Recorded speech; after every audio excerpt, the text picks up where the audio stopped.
ఉన్న బంగారాన్ని విడిపించి ఆ రోజు ఆన్లైన్ రేటుకే మేము కొంటాం. Sharma gold company. నమస్తే, వెల్కమ్ టు సుమన్ టీవీ. ప్రస్తుతం మనతో పాటు ఉన్నారు ప్రముఖ జ్యోతిష్యులు, కాశీలో శ్రీ కామాక్షి నిత్య అన్నదాన ఆశ్రమ నిర్వాహకులు బ్రహ్మశ్రీ నందిభట్ల శ్రీహరి శర్మ గారు. నమస్తే గురువు గారు. వాగర్థవివ సంపృక్తౌ వాగర్థ ప్రతిపత్తయే జగతః పితరౌ వందే పార్వతీ పరమేశ్వరౌ. అన్నపూర్ణే సదా పూర్ణే శంకరః ప్రాణవల్లభే జ్ఞానవైరాగ్య సిద్ధ్యర్థం భిక్షాం దేహి చ పార్వతి. మాతా చ పార్వతీదేవి పితాదేవో మహేశ్వరః బాంధవా శివభక్తాశ్చ స్వదేశో భువనత్రయం. సదాశివసమారంభాం శంకరాచార్య మధ్యమాం అస్మదాచార్యపర్యంతం వందే గురుపరంపరాం. ఆదిత్యాయ చ సోమాయ మంగళాయ బుధాయ చ గురుశుక్రశనిభ్యశ్చ రాహవే కేతవే నమః. శృంగేరి జగద్గురు పీఠాధిపతులు శ్రీ శ్రీ శ్రీ భారతీ తీర్థ మహాస్వాముల వారికి, శ్రీ శ్రీ శ్రీ విధుశేఖర భారతీ తీర్థ మహాస్వాముల వారికి, కంచి కామకోటి పీఠాధిపతులు శ్రీ శ్రీ శ్రీ విజయేంద్ర సరస్వతి మహాస్వాముల వారికి ప్రణామములు తెలియచేసుకుంటూ కార్యక్రమాన్ని ప్రారంభిద్దాం. గురువుగారు, సాధారణంగా ఇంట్లో గోల్డ్ తీసుకునేటప్పుడు, లేకపోతే హెయిర్ కట్కి వెళ్తున్నప్పుడు, షేవ్ చేస్తున్నప్పుడు పెద్దవాళ్ళు చెబుతూ ఉంటారు, ఇప్పుడు చేయకు, ఈ రోజు చేయకు, పొద్దుపోయింది చేయకు, ఇలా చెబుతూ ఉంటారు.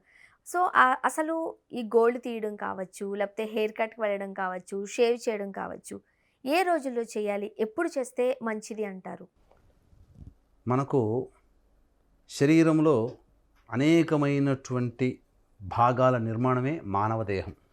ప్రతి అంగము కూడా ప్రాధాన్యత సంతరించుకున్నది. కానీ శరీరంలో ఎక్కడైనా కానీ ప్రాణం కొట్టుమిట్టాడుతుంటుందమ్మా. చెయ్యిని పట్టుకున్నా మనకు గుండె దగ్గర లబ్డబ్ అని ఎలా ఉంటుందో నరము కూడా కొట్టుకుంటుంది.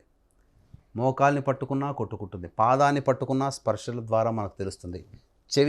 చేయి దగ్గర పట్టుకున్నా మనకు ప్రాణం తెలుస్తుంది. కానీ ప్రాణము ఉన్నటువంటి శరీరానికి ప్రాణము లేని భాగములు రెండు ఉన్నాయి. ఒకటి వెంట్రుకలు, రెండు గోళ్ళు. ఈ రెండింటికి ప్రాణం లేదమ్మా. అందుకనే మనకు ఎక్కడైనా గుర్తుపెట్టుకోండి, గిచ్చినా గిల్లినా కొరికినా బాధ తెలుస్తుంది. వెంట్రుకలను పట్టుకోండి, ఇలా గట్టిగా పట్టుకోండి, ఏమైనా బాధ తెలుస్తుందా? గోళ్ళు పెరుగుతాయి, ఇలా గట్టిగా పట్టుకోండి, బాధ తెలియదు. కాబట్టి జీవము లేని భాగములు గోళ్ళు, మన చేతికి ఉన్నటువంటి పాదాలకు ఉన్నటువంటి గోళ్ళు. కాబట్టి ఇవన్నీ కూడా ఒకప్పుడు మనకు నియమాలు అనేటువంటి అందరూ ఆచరించారు. కాబట్టి నిండు నూరేళ్ళు ఆరోగ్యాలతో సంపదలతో తలతూగింది మన భారతదేశం. ఎప్పుడైతే మన భారతదేశం ఇంత సంపదలతో, ఇంత తెలివితేటలతో, మన జనరేషన్స్ అన్నీ బాగున్నాయని కన్ను కొట్టినటువంటి వాళ్ళు మన ఆచారంలో ఉన్నటువంటి గొప్పతనాన్ని తెలుసుకొని ఈ ఆచారాన్ని రూపుమాపితే తప్ప వీళ్ళు వ్యర్థులు కారు అని చెప్పి తెలుసుకున్న ఆంగ్లేయులు కావచ్చు, తురుష్కులు కావచ్చు, వాళ్ళందరూ కూడా మన సాంప్రదాయం తప్పు, మూఢత్వం అని చెప్పి మనల్ని మనమే బలహీనపరిచే విధంగా చేసేశారు. తద్వారా ఈనాడు ఎన్ని చెప్పిన నియమాలు పాటించలేకపోతున్నారు. అందుకనే అకాల మరణములు, అల్పాయుష్యులతో కూడుకున్నటువంటి జీవితాలు, అలాగే నిత్యము బాధలతో, ఇబ్బందులతో సతమతమయ్యేటువంటి వ్యవస్థ ఈ సమాజంలో ఉంది. ఒకప్పుడమ్మా మీరు గమనించుకుంటే స్నానానికంటే ముందే కూడా చక్కగా వెళ్ళి కటింగ్ చేసుకునేవాళ్ళు. ఇప్పుడు టిఫిన్ చేసి భోజనం చేసుకొని మధ్యాహ్నం 3 గంటలకి 2 గంటలకి టైం దొరుకుతుందని చెప్పి షాప్లోకి వెళ్ళిపోతున్నారు, కటింగ్ చేసుకుంటున్నారు, షేవింగ్ చేసుకుంటున్నారు. ఇంకా చెప్పాలంటే దానికి సమయం, సందర్భం ఉంటుంది. ఒకప్పుడు మంగళవారం నిషిద్ధం. ఏ సెలూన్ షాపులు కూడా తెలిసేవారు కారు. కానీ ఈ రోజున అన్ని వేళల్లో 365 రోజులు 24/7 సర్వీసులు వచ్చాయి. అప్పట్లో ఉన్న సెలూన్స్కి ఇప్పుడున్న సెలూన్స్కి చాలా డిఫరెన్స్ కూడా ఉంది కదా గురువుగారు? చాలా ఉందమ్మా. ప్రతి వాళ్ళు కూడాను ఇప్పుడు సాయంత్రం పెళ్లి చూపులంటే మధ్యాహ్నం 3-4 వెళ్ళిపోయి షేవింగ్ చేసుకొని చక్కగా వెళ్ళిపోతున్నారు. చాలా తప్పు. మనకు శాస్త్రం ప్రకారం చెప్పబడి ఉందనంటే ఏ రోజుల్లో కటింగ్, షేవింగ్ చేసుకోమన్నది, అలాగే గోళ్ళు కత్తిరించుకోమన్నది అని అంటే ముఖ్యంగా మంగళవారము, అలాగే శనివారము, ఆదివారము కటింగ్ చేసుకోకూడదు, షేవ్ చేసుకోకూడదు. మంగళవారం అస్సలు చేసుకోకూడదని తెలుసు గురువుగారు. శనివారం సాధారణంగా ఆదివారం చేస్తూ ఉంటారుగా.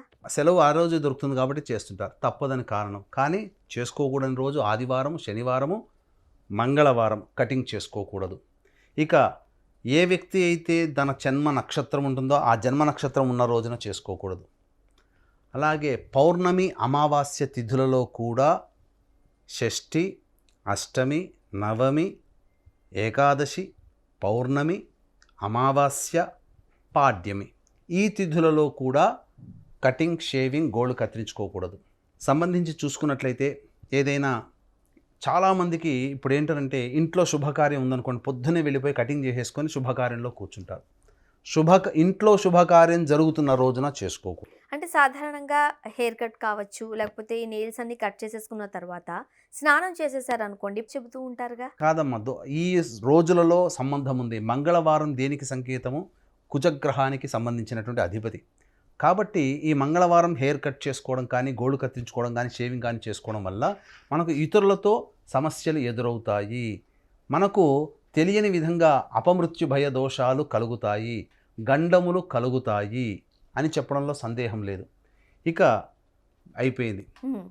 శుక్రవారం రోజున గోళ్ళు కత్తిరించుకోవచ్చని చెప్పి శాస్త్రం ఉంది. లక్ష్మీదేవి కాబట్టి చనిపోయినటువంటి కణాలన్నీ చనిపోతాయి కదమ్మా. ఇవన్నీ కూడా జుట్టు కానీ లేకపోతే ఇవి కానీ జుట్టు తీసుకుంటే విశేషమని చెప్పబడి ఉంది. ఎందుకంటే ఆయుష్ పెరుగుతుంది. కానీ గోళ్ళు మాత్రం శుక్రవారం నాడు కట్ చేసుకోకూడదు. అయితే హెయిర్ కట్ మనం శుక్రవారం చేసుకోవచ్చు, తప్పులేదు. ఇక ఘాతవారం, ప్రతి మనిషి ఒక జన్మించినటువంటి సమయానికి, లగ్నాన్ని బట్టి, రాశిని బట్టి ఘాతవారం అని ఒకటి ఉంటుంది. ఆ ఘాతవారం రోజున చేసుకోకూడదు. ఇంట్లో పితృ కార్యక్రమాలు జరిగే రోజు కంటే ముందు రోజున ఈ హెయిర్ కటింగ్ చేసుకోకూడదు. అలాగే గోళ్ళు కూడా కత్తిరించుకోకూడదు. ఎప్పుడు కూడా మనము స్నానము ఎప్పుడు చేస్తాము? 8కో 9కో లేదా సూర్యోదయం కంటే ముందు. కొంతమంది ఆఫీస్కి వెళ్ళే వాళ్ళు 7 లోపల. స్నానం చేయడానికంటే ముందు మనం గోళ్ళు కత్తిరించుకోవచ్చు, హెయిర్ కటింగ్ చేసుకోవచ్చు. కాకపోతే చాలామంది స్నానం ఆచరించిన తర్వాత ఈ గోళ్ళన్నీ కూడా మెత్తగా అయిపోతాయి, ఇట్లా పెట్టగానే చేయగానే కట్ అయిపోతాయి అని చెప్పి ఆలోచిస్తారు. స్నానం ఆచరించిన తర్వాత ఎప్పుడూ కూడా కట్ చేసుకోకూడదు. దీనికి ఉన్న నియమం ఏంటంటేనమ్మా, మనకున్నటువంటి శరీర తత్వంని బట్టి అరిగించుకునే శక్తి ప్రతి పదార్థానికి ఉంటుంది. కానీ మన శరీరంలోకి, కడుపులోకి వెళ్ళిపోయిన తరువాత వెంట్రుకలు కానీ గోళ్ళు కానీ జీర్ణమవ్వవు. గుర్తుపెట్టుకోండి, జీర్ణం కాని పదార్థము వెంట్రుకలు. మన శరీరంలో వెంట్రుకలు, గోళ్ళు జీర్ణము కావు, డైజెస్ట్ కావు. కాబట్టి జీర్ణం కాని వెంట్రుకలు మన శరీరంలో ఉన్నప్పుడు ఏమవుతుంది అని అంటే అది కొన్ని భాగాలకు ఇబ్బంది పెడుతుంది. తద్వారా సమస్యలు వస్తాయి. ఇప్పుడు హెయిర్ కట్ చేసుకోగానే వచ్చి ఇంట్లో అందరూ తిరుగుతుంటుంటారు. ఇంట్లో వంటకాలకు వాడుకునే వస్తువులు ఉంటాయి. వాటి మీద కట్ చేసినటువంటి ఒక చిన్న ఎంట్రుక అందులో పడ్డా, అది శరీరంలో వంటల్లోకి వెళ్ళిపోయినా, అది తినేటప్పుడు వెళ్ళిపోతే గుండె దగ్గర గుచ్చుకొని ఆగిపోతుంది.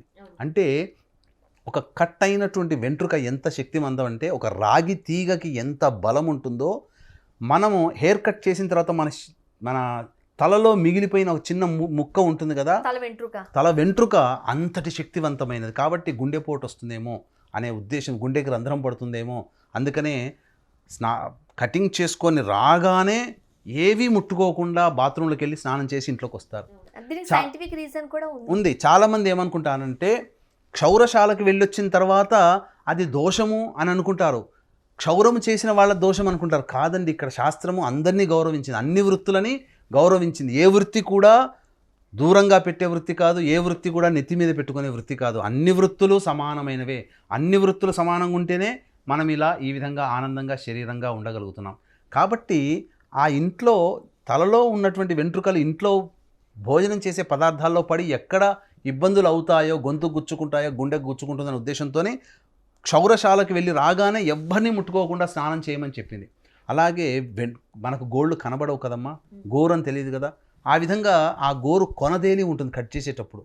ఆ కొనతేలినది భోజనం చేసి చిన్నపిల్లలు ఉంటారు, తెలియక ఏదో పట్టుకొని నోట పెట్టుకొని మింగారు అనుకోండి, ఏమవుతుందమ్మా?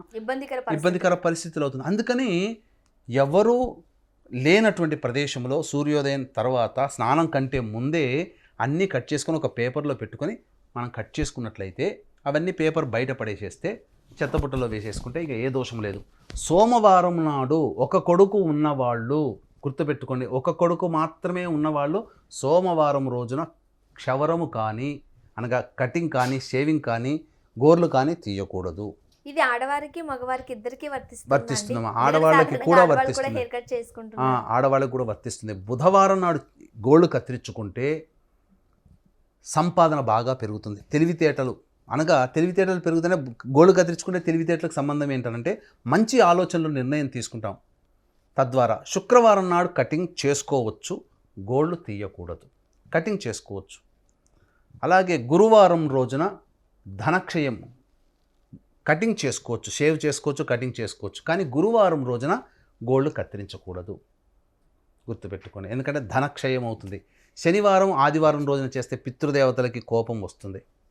కాబట్టి ఈ చెప్పినటువంటి మంగళవారం రోజున అలాగే శని ఆదివారం రోజున గోళ్ళు కట్ చేయకూడదు. గురువారం కూడా కట్ చేయకూడదు మీరు అన్నట్టు. ధనానికి సంబంధించినది కాబట్టి బుధవారం నాడు చేయవచ్చు, సోమవారం నాడు ఒక నియమం ఉంది, ఆ నియమం తప్ప మిగతా వాళ్ళు చేయవచ్చు, శుక్రవారం నాడు కట్ చేసుకోవచ్చు.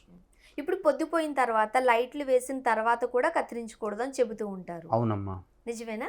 సాయంత్రం సంధ్యా సమయంలో లక్ష్మీదేవి మన గృహానికి వస్తుంది. అలక్ష్మి అనగా ఇవి మృతకణములు, అంటే చనిపోయినంతో సమానం అమ్మ. గోళ్ళు కానీ అవి వెంట్రుకలు కానీ మళ్ళీ మనం చేసి ఎలా చేస్తాము అంటే, మనము ఈ గోళ్ళు మనకేంటి, కణజాలములన్నీ చనిపోయిన తరువాత అవి ఆ కణాలు ఎక్కడికి రావాలి, ఎలా విధంగా పెరగాలి. కాబట్టి ఆ చనిపోయినంతా శరీరము బయటికి పంపేస్తుంది.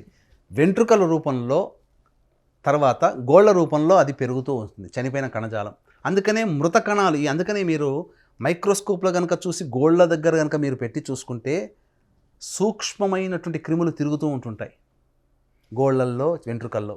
కాబట్టి ఎప్పటికప్పుడు క్లీన్ చేసేసుకున్నాం అనుకోండి, ఆ క్రిములు అనేటువంటివి మన దరి చేరవు. తద్వారా ఆ కాలంలో ఇన్ని నియమాలు పాటించారు కాబట్టి నిండు నూరేళ్ళు ఆరోగ్యంగా ఉన్నారు. కాబట్టి ఈ నియమాలు కూడా మీరు కూడా పాటించి వీక్షించేటువంటి సుమన్ టీవీ ప్రేక్షకులు, మహిళా ప్రేక్షకులు ఈ నియమాల్ని మీరు పాటించుకొని చక్కగా ఆనందంగా నిండు నూరేళ్ళు సౌభాగ్యంగా వర్ధిల్లండి. చాలామంది చెప్తుంటుంటారు, మా వాళ్ళు ఎంతోమంది ఎన్నో రకాలుగా చెప్పినటువంటి కాకుండా మిగతా రోజుల్లో చేసుకున్నారు, అందరూ ఆరోగ్యంగా ఉన్నారు ఇలా అని చెప్తుంటుంటారు. ముఖ్యంగా గమనించుకోవాల్సిన అంశం ఏంటంటే, ప్రభుత్వ ఉద్యోగులు, రాజు దగ్గర పనిచేసే వాళ్ళు, ప్రభుత్వ ఉద్యోగులకి ఈ నియమాలు వర్తించవు షేవింగ్ చేసుకోవడం, కటింగ్ చేసుకోవడంలో. అలాగే నిత్యము షేవింగ్ చేసుకునే వాళ్ళు కొంతమంది ఉంటుంటారు, అటువంటి వారికి నిత్యము షేవింగ్ చేసుకునే వాళ్ళకి కూడా ఈ నియమాలు వర్తించవని చెప్పవచ్చు. గురువు గారు, ఈ గోళ్ళకి సంబంధించి ఎప్పుడు తీయాలి, ఎప్పుడు తీయకూడదు అని రకరకాల సందేహాలు ఉన్న వాళ్ళందరికీ కూడా సరైన సూచనలు అందించారు. ధన్యవాదాలండి. సర్వం శ్రీ ఉమామహేశ్వర పరబ్రహ్మార్పణమస్తు.